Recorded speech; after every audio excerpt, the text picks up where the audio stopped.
তুমি না তওবা করেছিলে? তুমি না শুধুমাত্র আল্লাহর জন্য সবকিছু ছেড়ে দিয়েছিলে? বুঝতে পেরেছিলে কোথায় তোমার আসল ঠিকানা? ভুলে গেছো? আবার কোন পাপ তোমায় গ্রাস করে নিল?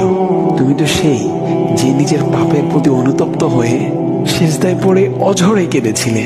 তাহলে আবার কেন দুনিয়ার ধোঁকায় পড়ে গেলে? কেন ভুলে গেলে কোথায় তোমার আসল গন্তব্য? তুমি কি হার মেনে নিয়েছো নফসের কাছে? তুমি এত দুর্বল, ভুলে গেছো তুমি কার বান্দা? কে তোমার রব? তোমার রব তো সর্বশক্তিমান। সর্বশক্তিমানের বান্দা আবার কখনো দুর্বল হয় নাকি? মৃত্যু পর্যন্ত লড়ে যাও তুমি। শয়তানকে দেখিয়ে দাও তোমার ইমানের পাওয়ার।